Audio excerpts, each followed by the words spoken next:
জান্নাতের আশা করি না? জান্নাত কার আশা করে? হয়ে গেল। আমরা তো জান্নাতের আশা করি, জান্নাত কার আশা করে? আপনি আল্লাহকে ভালোবাসুন, আল্লাহ কি আপনাকে ভালোবাসে? ওইটা খবর রাখুন। আপনি নবীকে ভালোবাসেন, নবীকে আপনাকে ভালোবাসে? ওইটা খবর রাখুন। আমি যে আমার ওয়াজ শুনতে গেলে বলেছিলাম একটু ব্রেন লাগবে। চলো আল্লাহর নবী একদিন সাহাবীদেরকে বললেন, তোমরা জান্নাতের আশা করো? সাহাবীরা বললেন, ইয়া রাসূলুল্লাহ, জান্নাতের আশা তো প্রত্যেকেই করে। নবীজি পট করে বললেন, জান্নাত কার আশা করে? সাহাবীরা পুরো চুপ। সাহাবীরা বললেন, জান্নাত আবার আশা করে? আচ্ছা হ্যাঁ। আল্লাহর নবী বলে, হাদিসটা শুনে যান। আল্লাহর নবী বলেন, জান্নাত পৃথিবীর জমিনে 5 শ্রেণীর লোকের জন্য আশা করে। কয় শ্রেণীর লোক? এই 5 শ্রেণীর মধ্যে আমরা ঠিকই একবার দেখে নি। আল্লাহর হাদিসটা, নবীর হাদিসটা শুনুন। ইন্নাল জান্নাতা তাশতাকু ইলা খামসাতি নাফার। জান্নাত 5 শ্রেণীর মানুষের জন্য আশা করে। 1 নাম্বার হলো তাদিয়াল কোরআন, প্রতিদিন কোরআন তেলাওয়াতকারী আমলকারীর জন্য জান্নাত আশা করে। এজন্য বাবাজিদের বলে যাচ্ছি, বাপ রাতের বেলা যখন ঘুমাবেন ওযু করে ঘুমাবেন, কোরআনের কিছু আয়াত তেলাওয়াত করে ঘুমাবেন। ছোট্ট একটা হাদিস, তার ব্যাখ্যাটাও বলে দিচ্ছি। আল্লাহর নবীর কাছে আরবের মানুষেরা প্রশ্ন করল, হে মুহাম্মদ সাল্লাল্লাহু আলাইহি ওয়াসাল্লাম, তোমার আল্লাহর পরিচয় কি? আল্লাহ নিজেই বললেন, নবী তুমি বলে দাও। নবী তুমি বলো, হুয়াল্লাহু আহাদ, সে আল্লাহ হলেন একক। আল্লাহুস সামাদ, আল্লাহ হলেন অমুখপেক্ষী। আল্লাহ কারোর মুখপেক্ষী নন, সারা পৃথিবী তার মুখপেক্ষী। 3 নাম্বার হলো লাম ইয়ালিদ ওয়া লাম ইউলাদ, আল্লাহ কাউকে জন্ম দেয়নি, আল্লাহ কেউ জন্ম দেয়নি। 4 নাম্বার হলো ওয়া লাম ইয়াকুল্লাহু কুফুয়ান আহাদ, আল্লাহর সমকক্ষ কেউই নেই। আচ্ছা বাবা, এই সূরাটা আপনাদের অনেকের মুখস্থ নেই। আবার বললাম কি করতে? 4টে কারণে বললাম, শুনে নিন। 1 নাম্বার হলো এই সূরাটাই হলো আল্লাহর পরিচয়। গোটা কোরআনের ভিতরে আল্লাহর পরিচয় হলো মাত্র এই 4টে জিনিস। শুনে নিন, আল্লাহর পরিচয় হলো 4টে, নবীদের পরিচয় হলো 3টে, আর আমাদের পরিচয় হলো মাত্র 2টো। আল্লাহ বলছে আমার পরিচয় 4টে, আমার নবীদের পরিচয় 3টে, আর তোদের পরিচয় মাত্র 2টো। দুটোই তো পারিসনি। জান্নাতুল ফেরদাউসের আশা করে উনি বসে আছেন। আল্লাহ বলে তোদের 2টো পরিচয় তাও পারিসনি। চলো না গিয়ে যাই। 1 নাম্বার রাসূল বললেন, শুনে রেখে দিন। 1 নাম্বার হলো এই সূরাটি যে আল্লাহর পরিচয় সেটা জানিয়ে দিলাম। 2 নাম্বার হলো এই সূরাটি আরবি ভাষায় বাংলায় ট্রান্সলেট করে বলে দিলাম। 3 নাম্বার হলো এই সূরাটির মধ্যে 4টে ধর্ম বেরিয়েছে, ইসলাম, ইহুদি, খ্রিস্টান, মুশরিক, 4টে ধর্ম বেরিয়েছে। 4 নাম্বার হলো আল্লাহর নবী বলেছে, কোন ব্যক্তি যদি 3 বার কুল হুয়াল্লাহ সূরা যদি পাঠ করে, 1 খতম কোরআন শরীফ পড়ার সওয়াব আল্লাহ লিখে দেবে। বাপেরা রাতের বেলা যখন ঘুমাবেন, কুল হুয়াল্লাহ সূরা 3 বার পড়ে ঘুমাবেন। কুল আউযু বিরাব্বিল ফালাক, কুল আউযু বিরাব্বিন নাস 1 বার করে পড়ে ঘুমাবেন। আয়াতুল কুরসি সূরা ফাতিহা পড়ে আর যদি দরুদ শরীফ পড়ে গায়ে ফুঁক দিয়ে ঘুমান, ওই বাড়িতে জিন ভূত পরি জাদু বানটোনা কিছুই লাগবে না। আমার বাবাজিরা ইসলাম শেখাতে চায়, আপনারা শুধু শুনতে চান, ঠিক না? ইসলাম শেখাতে চায়, আপনারা শুনতে ভালোবাসেন, আপনারা শিখতে ভালোবাসেন না। রাগ করবেন না।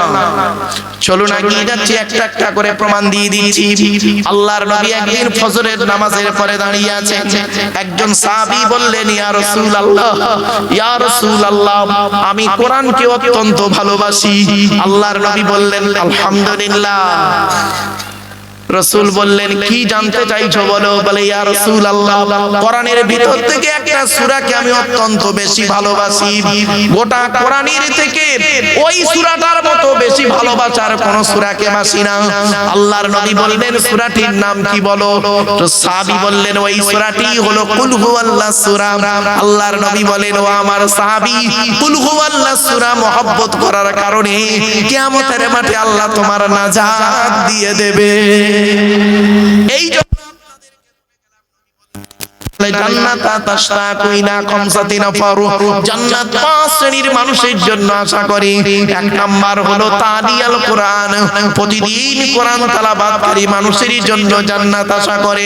রাসূল বললেন খায়রুকুম মান তাআল্লামাল কুরআনা ওয়া আল্লামাহু, তোমাদের মধ্যে উত্তম ব্যক্তি হলো ওই লোকটা যে নিজে কোরআন শিক্ষা করেছে, অপরকে কোরআন শিক্ষা দিয়েছে। রাসূলের আরো একটা হাদিস বলে যাচ্ছি, মান ক্বারাআল কুরআনা হরফান ফালাহু আশরু হাসানা, যে ব্যক্তি কোরআন থেকে একটা অক্ষর পড়বে নামায়ে আমল নামায়ে আল্লাহ তার 10টা নেকি লিখে দেবে। ঠিকই বলেছো বেচারা। সম্মানের দিক থেকে নবী বড়, জামাই বড়, বয়সের দিক থেকে, দিন রাত্রির গণনার দিক থেকে, এই দিন রাত্রি পৃথিবীর দিন রাত্রির গণনাতে নবীজি বড় আবু বকরের থেকে। কদিনের বড় শুনে নিন, 2 বছর 2 মাস 10 দিন। কত কত কত এগুলো মনে রাখবেন। আবু বকরের থেকে নবীজি 2 বছর 2 মাস 10 দিনের বড়। যাই হোক, তো হযরত আবু বকর সিদ্দিক রাদিয়াল্লাহু তাআলা আনহু বসে আছেন ডান দিকে। তৎকালীন যুগের মদিনার সবথেকে ধনী লোক, লোকটার নাম কি? হযরতে আমর জামুহ রাদিয়াল্লাহু তাআলা আনহু। কি বললাম বাবা? আমর জামুহ রাদিয়াল্লাহু তাআলা আনহু। উনি উহুদের যুদ্ধে শহীদ হয়েছিলেন। ওনার শহীদ হওয়ার 35 বছর পরে ওনার লাশ মোবারক যখন তোলা হচ্ছে, এই কপালে তীর লেগে উনি শহীদ হয়েছিলেন। তো যেদিন ওনার লাশ তোলা হচ্ছিল সেই দিন সেই কপাল থেকে টাটকা তাজা রক্ত 35 বছর পরও বেরিয়ে যাচ্ছে। মনে রাখবেন, কয়েকটা দেহ মাটি খেতে পারে না, পচে না মাটিতে। শুনে রাখবেন, কয়েকটা দেহ মাটিতে পচে না, টাটকা থাকে। ওই দেহগুলোর মধ্যে আমাদের একটু দেহ হয় কি দেখো। এক নাম্বার, নবীদের দেহ মোবারক মাটি খেতে পারে, এখানে কেউ নবী নেই, এক নাম্বারটা বাদ। 2 নাম্বার, শহীদদের দেহ মোবারক মাটি খেতে পারে না, টাটকা থাকে। জোরে বলুন। 3 নাম্বার, মুকাম্মাল কোরআনে হাফেজের দেহ। কি বললাম বাবা? মুকাম্মাল কোরআনে হাফেজের দেহ মাটি খেতে পারে না, টাটকা থাকে। এজন্য ছেলেকে কোরআনে হাফেজ করান, ছেলেকে কোরআনে হাফেজ করান। আপনি কি জানেন হাফেজের গুরুত্ব কি? আপনাদের ধারণা হয় হাফেজ হয়ে কি করবে? তবে আমি অনুরোধ করব যারা হাফেজ সাহেব হচ্ছে, বাবা তোমরা অন্তত হাফেজ হয়ে খারিজি পড়াশোনা করো। কোরআনটা আরবি ভাষায়, তোমার মাতৃভাষা যেন বুঝতে পারো কোরআন, তাহলে দেখবে জীবনটা ধন্য। আর হাফেজ হয়ে অন্য কাজে গিয়ে ইয়াদ ভুলে যাব না। কঠিন শাস্তি হবে হাফেজ সাহেবদেরকে কিয়ামতের মাঠে। কঠিন শাস্তি রাসূলুল্লাহ বলেছেন, কঠিন শাস্তি দেওয়া হবে হাফেজ সাহেবদেরকে। ওই হাফেজদেরকে কঠিন শাস্তি দেওয়া হবে যারা কোরআন ইয়াদ করে ভুলে গেছে। কোরআন ইয়াদ করে কি হয়েছে? ভুলে গেছে। এত সহজ ভাবলেন? এ কোরআন পৃথিবীর বস্তুর উপরে আল্লাহ দিতে চেয়েছিলেন। পৃথিবীর কোন বস্তু কেউ নেই নাই, পাহাড় পর্বত নদ নদী, এ কোরআন কেউ অ্যাকসেপ্ট করেনি, এর ভার নিতে পারেনি। লাউ আনজালনা হাযাল কুরআনা আলা জাবালিন লারাইতাহু খাশিআম মুতাসাদ্দিয়াম মিন খাশিয়াতিল্লাহ। কোরআনের আয়াত বাবা। এই কোরআনকে যদি আমি পাহাড়ের উপর অবতীর্ণ করতাম, পাহাড় চূর্ণ বিচূর্ণ হয়ে যেত। কিন্তু আমি এই কোরআনকে মানুষের উপর অবতীর্ণ করেছি। মুহাম্মদ সাল্লাল্লাহু আলাইহি সাল্লামের উপর কোরআন অবতীর্ণ হয়েছে। আর এই কোরআন যারা মুখস্থ করে, মনে রাখবেন তাদের উপর আল্লাহর কত রহমত থাকে আপনি ভাবতে পারবেন না, একদিন বুঝতে পারবেন। চলো, এজন্য 3 নাম্বার হলো কোরআন মুকাম্মাল কোরআনে হাফেজের দেহ। বারে বারে কিন্তু শব্দটা দুবার বলেছি, মুকাম্মাল কোরআনে হাফেজের দেহ। ওই হাফেজ সাহেবের কথা বলিনি, হাফেজ সাহেব হয়ে মসজিদে ইমামতি করছে আর পাশের বাড়ির মেয়েটার প্রেগন্যান্ট করে দিল, ওই ছেঁচড়াটার কথা বলিনি আমি আগেই বলে দিয়েছি, দুই ঠোঁটের মাঝখানে দুই রানের মাঝখানে, মনে পড়ছে মা? চলো চলো চলো। 4 নাম্বার হলো হাক্কানি আলেমের দেখো মাটি খেতে পারে না, টাটকা থাকে। 5 নাম্বার হলো মুয়াজ্জিনের দেখো 12 বছর যদি কেউ নিঃশর্তভাবে আযান দেয়, ওই দেখো মাটি খেতে পারে না, টাটকা থাকে। 6 নাম্বার হলো হালাল খানেওয়ালা মানুষের দেখো, হালাল খানেওয়ালা মানুষের দেখো মাটি খেতে পারে না, টাটকা থাকে। এজন্য মা বোন বাবাজি যুবক ভাইদের বলে যাচ্ছি, হারামের বিরিয়ানি ভাতের থেকে হালালের ডাল ভাতটাই ভালো। হারামের বিরিয়ানি ভাতের থেকে হালালের ডাল ভাতটাই ভালো। অনুরোধ করে বলে যাচ্ছি, হালাল খাবার খান। হালাল খাবার খেয়ে আপনি 2 রাকাত নামাজ পড়বেন, কবুল হয়ে যাবে। আর হারাম খাবার খেয়ে ওমরা করবেন, 10-12 হজ করবেন, ও হজ কবুল হবে না। হজে না গিয়েও হজ কবুল হয়েছে, হজে না গিয়েও হজ কবুল হয়েছে। দাঁড়ান, আমি যদি ভুলে যাই এটা মনে করিয়ে দেবেন, আগে এই কথাটা শুনে নিন।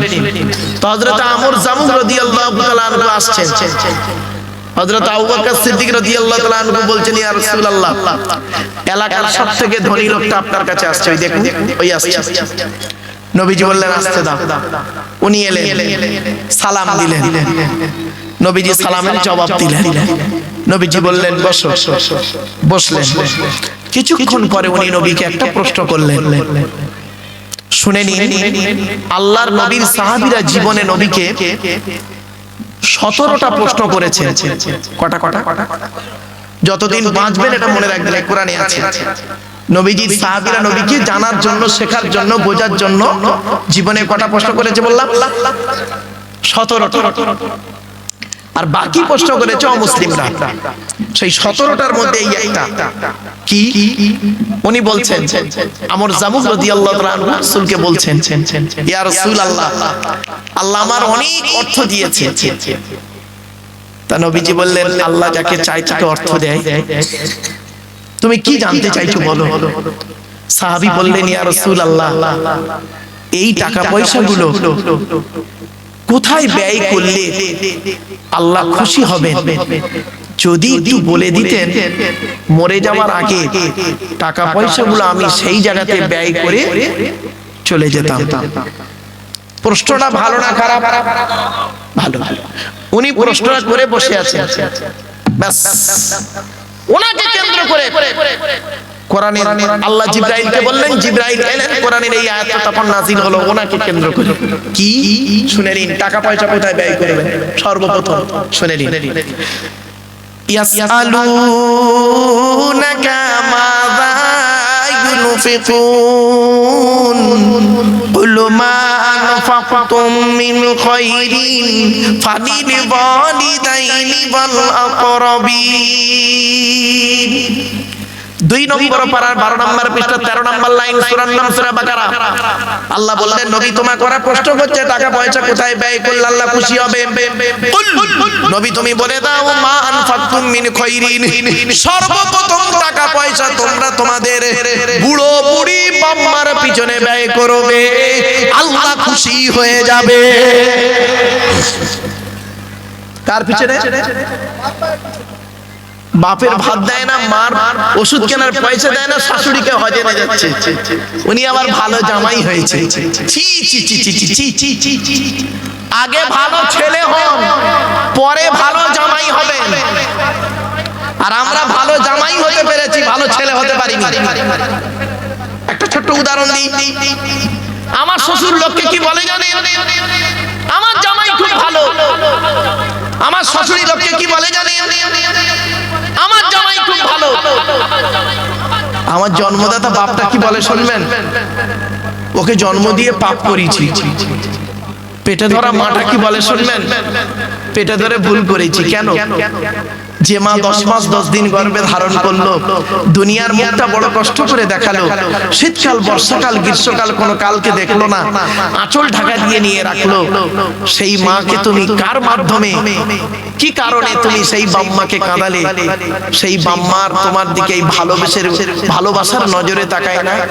শুনে নিন, 75 বছরের বুড়ো বাপটা যদি 50 বছরের ছেলেকে একবার আব্বা বলে ডাকে, মনে রাখবেন 75 বছরের বুড়ো বাপের আব্বা ডাকাটা হলো আল্লাহর রহমতের আরশে আজিমের ডাক। বাস্তব কথা বললাম, কথাটা শুনতে হয়তো খারাপ লাগছে, অতি বাস্তব কথা। এই কোরআনে আছে আল্লাহর নবীদের পরই স্থান হলো বাপ আর মায়ের। আর এই কোরআনে আছে বাপ আর মায়ের সেবা যত্নের কথা আছে 16 জায়গায়। কত 16টা জায়গায় শুধু আল্লাহ বলেছেন বাম্মার সেবা যত্ন করো। তুমি বাম্মার সেবা যত্ন করো নাই।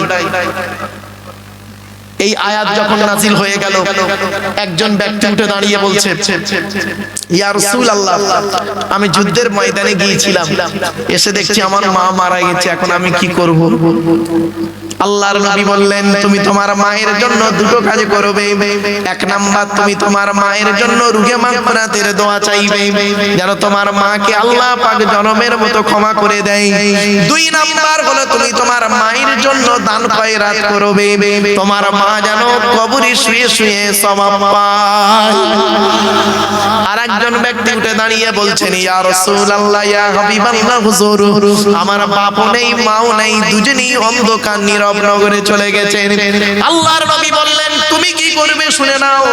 মান যারা কবরা আবাওয়াইহি আও মাগদিহিমা ফি কুল্লি জুমআতিন গুফিরা লাহু ওয়া কুতিবা লাহু বারাআ। নবী বলেন, জুম্মার দিনে যদি কোনো ছেলে তার বাপ আর মায়ের কবরটা একবার জিয়ারত করে, ওই ছেলের দোয়ার ওসিলায় বাম্মার কবরটাকে আল্লাহ পাক আলোয় আলোকিত করে দেয়। মাসে যদি 4টে শুক্রবার হয়, বছরে 4 12 48, 8 বার যান আপনি। আবার শবে বরাতের রাতে শুধু বাপের কবরের ধারে যান, তো আপনি তো এইরকম সন্তান। তা আপনি মনে রাখবেন, আপনি মরে গেলে আপনার ছেলে আপনার কবরের ধারে যাবে, আশা করলেন কি করে? আপনি আপনার বাপের নামে দান খয়রাত করেননি, আপনি আপনার বাপের কবর জিয়ারত করেননি, আর আপনি মরে গেলে আপনার ছেলে আপনার নামে দান খয়রাত করবে, আপনি এই আশা করলেন কোন লজ্জা? বিবেককে প্রশ্ন করুন। হজে যাবে, হজে দেখুন, হজে যাওয়ার একটা সুন্দর কথা বলি, মনে পড়েছে, বলেছিলাম না একটা কথা আপনাদের, শুনে নিন। হজে না গিয়ে হজ কবুল হয়েছে, বলবো, শুনে নিন। লোকটার নাম হলো আব্দুল্লাহ ইবনে মুবারক রাহমাতুল্লাহ আলাইহি। কি বললাম? জোরে বলুন, আব্দুল্লাহ ইবনে মুবারক। শুনে নিন, এই মা বোনেরা ভালো করে শুনে নিন। লোকটার নাম হলো আব্দুল্লাহ ইবনে মুবারক রাহমাতুল্লাহ আলাইহি। সেই জামানায়, ওনার জামানায় উনি ছিলেন সবথেকে বড় আলেম আর বড় আল্লাহওয়ালা মানুষ, আব্দুল্লাহ ইবনে মুবারক রাহমাতুল্লাহ আলাইহি। উনি হজে যাবেন, ওনার বন্ধুও হজে যাবেন, 2 বন্ধু একসঙ্গে হজে যাবেন। এমন অবস্থায় করেছেন কি, সব কমপ্লিট, হজে যাবেন। কয়েকদিন আগের ঘটনা, ওনার ছোট ছেলেটা বাড়ি আসছেন কাঁদতে কাঁদতে। উনি ছেলেকে জিজ্ঞাসা করছে, আব্বা তুমি কাঁদো কেন? বাচ্চা ছেলেটি বলছে, আব্বা, গ্রামে একটা লোক বাড়িতে গোশত রান্না করে খাচ্ছে, আমি তার বাড়িতে গিয়ে একটু গোশত চাইলাম, আমাকে দিল না, আমাকে রাগ করে ভৎসনা করে তাড়িয়ে দিল, তাই কাঁদছি। আব্দুল্লাহ ইবনে মুবারক রাহমাতুল্লাহ আলাইহি মনে করলেন, না জানি হয়তো লোকটার সঙ্গে আমার কোনো দুশমনি ছিল, লোকটা আমার প্রতি কোনো রাগ আছে, সেজন্য রাগটা আমার প্রতি তুলতে না পেরে আমার বাচ্চার প্রতি তুলেছে। যাই, হজে যাওয়ার আগে তার কাছে একটু ক্ষমা চেয়ে আসি। ছেলেটার হাতটা ধরে লোকটার বাড়িতে গেছে, দরজা বন্ধ, বালা নাড়া দিয়েছে।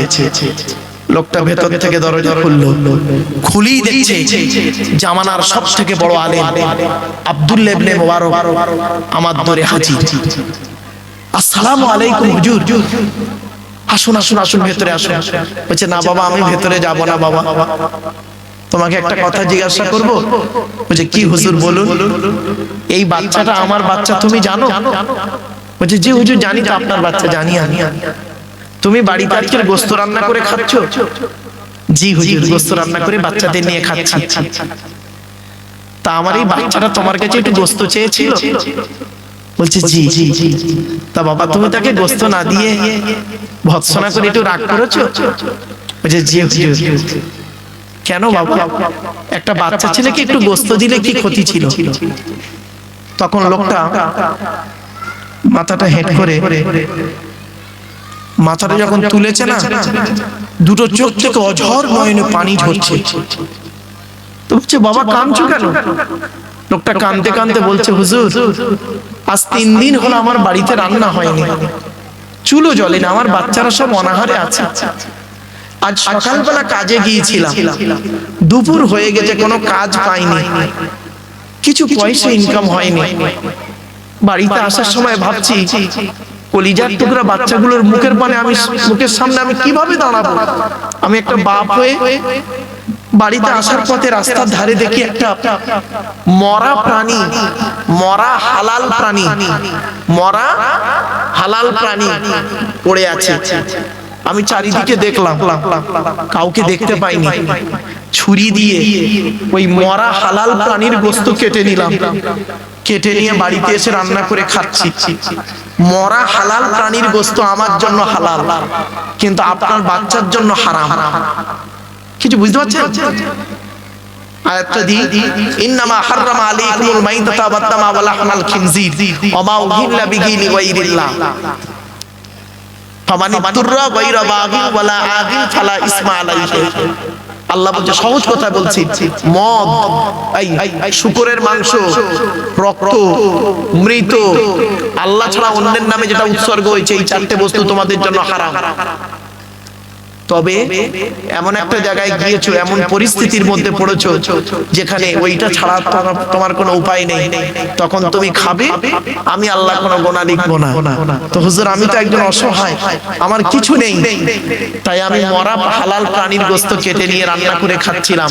এমন অবস্থায় দেখি আপনার বাচ্চাটা আমার ধরে এসে হাজির। এখন আমি চিন্তা করলাম এই মরা হালাল প্রাণীর গোশত আমার জন্য হালাল, আমার বাচ্চাদের জন্য হালাল। আপনি তো হাজি মানুষ, হজ করতে যাবে, আপনার জন্য, আপনার বাচ্চার জন্য তো হারাম। আমি জেনে শুনে কি করে হুজুর এই হারাম গোশত আপনার বাচ্চার জন্য হারাম, এটা কি করে দিতে পারি আপনার বাচ্চাকে বলুন? তো হুজুর আপনার বাচ্চাকে এই মরা প্রাণীর গোশত না দিয়ে যদি বড় অপরাধ করে থাকি, আল্লাহর রাস্তায় আপনি আমায় মাফ করে দিন। হযরত আব্দুল্লাহ ইবনে মুবারক রাহমাতুল্লাহ আলাইহি ঝরঝর করে কাঁদছে, চোখটা মুছে নিয়ে বলছে বাবা দাঁড়াও আমি আসছি, তুমি দাঁড়াও আমি আসছি। সোজা বাড়ি গেলেন, বাড়িতে গিয়ে হজে যাওয়ার সমস্ত টাকাগুলো নিয়ে লোকটাকে দিয়ে বললেন বাবা আমি এবছর হজে যাব ভেবেছিলাম, এই হজে যাওয়ার টাকাগুলো বাবা আমি তোমাকে সব দিয়ে দিলাম, তুমি ছেলে মেয়েকে নিয়ে খাও, ব্যবসা বাণিজ্য করো, আমার জন্য একটু দোয়া দোয়া। উনি এবছর হজে গেলেন না, ওনার বন্ধু হজে চলে গেছেন, ওনার বন্ধু হজ থেকে বাড়ি ফিরেছে, বাড়ি ফিরে সোজা আব্দুল্লাহ ইবনে মুবারকের বাড়িতে এসেছে। আব্দুল্লাহ ইবনে মুবারকের বাড়িতে এসে সালাম দিয়ে বলছে আসসালামু আলাইকুম। ওয়া আলাইকুম আসসালাম। বন্ধু আব্দুল্লাহ ইবনে মুবারককে জিজ্ঞাসা করছে বন্ধু আপনি হজ থেকে কবে ফিরলেন? মানে আব্দুল্লাহ ইবনে মুবারককে বলছে আপনি হজ থেকে কবে ফিরলেন? তো আব্দুল্লাহ ইবনে মুবারক রাহমাতুল্লাহ আলাইহি বলছে বন্ধু কিছু মনে করবেন না, আমি এবছর তো হজে যাইনি, আমার হজের টাকাটা একটা গরিব লোককে দান করে দিয়েছি ভাই, এবছর হজে যেতে পারিনি। তখন বন্ধু বলছে ভাই আমার সঙ্গে কেন মিথ্যা কথা বলছেন ভাই আমার? বলছে আল্লাহর কসম করে বলছে আমি হজে যাইনি। তখন ওই বন্ধু কাঁদতে কাঁদতে বলছে আল্লাহর কসম করে বলছি আমি হজে গিয়ে যখন কাবা শরীফ তওয়াফ করছি আমি দেখতে পাচ্ছি নিজে চোখে আমার আগে আগে আপনি কাবা শরীফ তওয়াফ করছেন। শুধু তাই নয় আমি দূর থেকে দেখতে পাচ্ছি যখন আপনি হজরে আসওয়াদে চুমা দিচ্ছেন, আমি দূর থেকে দেখতে দেখতে পাচ্ছি আমার আগে আগে আপনিও চুমা দিয়ে ফিরছেন। রাসূলের রওজা মুবারকে যখন গিয়ে সালাম দিচ্ছি আমি দূর থেকে দেখতে পাচ্ছি আপনি আমার আগে আগে সালাম দিয়ে বেরিয়ে যাচ্ছেন। কপাল খারাপ, আপনার সঙ্গে ওখানে দেখা হলো না, তাই এসে আপনার সঙ্গে দেখা করতে এসেছি। এই কথা শোনার সাথে সাথে আব্দুল্লাহ ইবনে মুবারক রাহমাতুল্লাহ আলাইহির চোখ থেকে ঝরঝর করে পানি পড়ছে। ওই রাতে আব্দুল্লাহ ইবনে মুবারক রাহমাতুল্লাহ আলাইহি ঘুমিয়ে আছেন, গভীর রাতে স্বপ্ন দেখছেন। একজন ব্যক্তি বলছেন, হে আব্দুল্লাহ ইবনে মুবারক, হে আব্দুল্লাহ ইবনে মুবারক, তুমি এই বছর হজে না গিয়ে হজের টাকাটা একজন গরীবকে দান করার কারণে আল্লাহ তোমার হজকে কবুল করে নিয়েছে। কি ভাবলেন? আর আপনি হজে গেছেন লোকের মেরে, লোকের জমি জায়গা মেরে, লোককে কাঁদিয়ে 2 নম্বরি করে হজে গেছেন। ফালতু দেখা বাবার হাজি, ওকে হাজি বলতে ঘৃণা লাগে। রাগ করবেন না বাবা, আমি এই জন্য আপনাদেরকে কথাগুলো বললাম, হয়তো আপনারা হুজুর ঢুকেছেন। নারায়ে তাকবীর, নারায়ে তাকবীর। সৈয়দ সাহেব হুজুর কিবলা, সৈয়দ সাহেব হুজুর কিবলা, সৈয়দ সাহেব হুজুর কিবলা। নারায়ে তাকবীর। যাক যাক আলহামদুলিল্লাহ। উস্তাজুল আসাদিস আল্লামা হুজুর এসে গেছেন, এখনই স্টেজে আসবেন। তবে হুজুরের আসার আগ পর্যন্ত বাপ আমি 2-4টা আলোচনা করি, হুজুর এসে গেলে ইনশাআল্লাহ ছেড়ে দেবো। বাপেরা, বহু আলেমের উস্তাদ, বহু বক্তার উস্তাদ, কি ভাবছেন? এজন্য কি এগুলো ফাটাচ্ছে বাবা? বোম ফাটাচ্ছে নাকি বাচ্চারা? চলে আমার বাপেরা, এজন্য আপনাদেরকে বলি, এতক্ষণ আপনাদেরকে আলোচনা করছিলাম কি কোরআনের পরিচয় দিচ্ছিলাম, তাই তো নাকি? আরে ভাই বলুন না, কোরআন যার উপরে নাযিল হয়ে যায় তার নাম কি? আমাদের নবী, আখিরি নবী মুহাম্মদ সাল্লাল্লাহু আলাইহি সাল্লাম, তার পরিচয়টা কি? আগে আপনাদের বলে নি, নবী হতে গেলে কটা শর্ত বলেছিলাম, ভুলে গেছে? আল্লাহর পরিচয় কটা বলেছিলাম, নবীদের পরিচয় কটা বলেছিলাম? 3টে। কি কি? 1 নাম্বার, যিনি নবী হবেন তার চরিত্র উত্তম হতে হবে। 2 নাম্বার, যিনি নবী হবেন তার উপরে আল্লাহর তরফ থেকে ওহী নাযিল হতে হবে। 3 নাম্বার, যিনি নবী হবেন তার দ্বারা অলৌকিক ঘটনা ঘটতে হবে। একটা হোক বা 50টা হোক, পৃথিবীতে যত নবী এসেছেন প্রত্যেক নবীর মাধ্যমে আল্লাহ পাক 1 থেকে 50টার ভিতরে মুজিজা দিয়েছেন। আমার নবী বিশ্ব নবী কুল কায়নাতের রাসূল রাহমাতুল লিল আলামিন মুহাম্মদ সাল্লাল্লাহু আলাইহি সাল্লামের মাধ্যমে আল্লাহ পাক 1000এরও বেশি মুজিজা দিয়েছেন। তার মধ্যে সর্বশ্রেষ্ঠ হলো কোরআনুল মাজিদ। 1000 মুজিজা কটা জানেন? 3-4টা তো খুব বেশি হলে 20টা বলতে পারবেন, তার বেশি পারবেন না। খুব বেশি হলে 50টা। চলো এখন আমাদের নবীর পরিচয়টা একটু জেনে নিন। আমাদের নবীর নাম মুহাম্মদ সাল্লাল্লাহু আলাইহি সাল্লাম, তাই তো নাকি? নবী কোন বংশে জন্মগ্রহণ করেছেন? কোন বংশে? কুরাইশ। কার নাম কুরাইশ? তবে পরিচয়টা আপনাদের দেব, সুবহানাল্লাহটা জোরে বলতে হবে, পারবেন তো? হ্যাঁ চলো, কোন বংশ বললেন? মুহাম্মাদের বাপের নাম আব্দুল্লাহ, আব্দুল্লাহর বাপের নাম আব্দুল মুত্তালিব, আব্দুল মুত্তালিবের বাপের নাম আব্দে মান্নাফ, আব্দে মান্নাফের বাপের নাম হাশিম, হাশিমের বাপের নাম কুসাই, কুসাইয়ের বাপের নাম কিলাব, কিলাবের বাপের নাম মুররা, মুররার বাপের নাম লুবাই, লুবাইয়ের বাপের নাম কাব, কাবের বাপের নাম গালিব, গালিবের বাপের নাম ফিগির, ফিগির থেকে কুরাইশ বংশ এসেছে। নবীর বাপের নাম আব্দুল্লাহ, মায়ের নাম আমিনা, দাদার নাম আব্দুল মুত্তালিব, দাদির নামটা কি? নেতিলা বিনতে খব্বাব, ব্রাকেটে ফাতেমা, কেউ বলেছেন সামিরা। নবীর নানার নাম হলো আব্দুল ওয়াহাব জুহরি, নবীর নানির নাম হলো বারিরা বা বাররা, নবীর দুধমার নাম হলো হালিমা, নবীর দুধ বাপের নাম হলো হারেস, নবীর দুধ ভাইয়ের নাম আব্দুল্লাহ, নবীর বাপের নাম আব্দুল্লাহ, নবীর দুধ ভাইয়ের নাম আব্দুল্লাহ। দুটো জনে করে ফেলবেন না। নবীর জন্ম 570 খ্রিস্টাব্দে। ইংরেজি কি মাস ছিল? 29 আগস্ট। আরবি মাস ছিল রবিউল আউয়াল মাস 12 তারিখ, মতান্তরে 9 তারিখ। সোমবার শবে সাদেকের সময় আরবের মক্কা নগরে কুরাইশ বংশে নবীর জন্ম। নবীর বাপেরা হলো 10 ভাই, নবীর মায়েরা হলো 19 বোন। নবীর 9টা চাচা, 18টা খালা, 6টা ফুফু, 7টা ছেলে মেয়ে। আপনি তো নবীর কিছুই জানেন না, শুধু আই লাভ মুহাম্মদ সাল্লাল্লাহু আলাইহি ওয়াসাল্লাম এইটুকুই জানেন। আগেই বলেছিলাম ভালোবাসা ভালো লাগা দুটো এক নয়।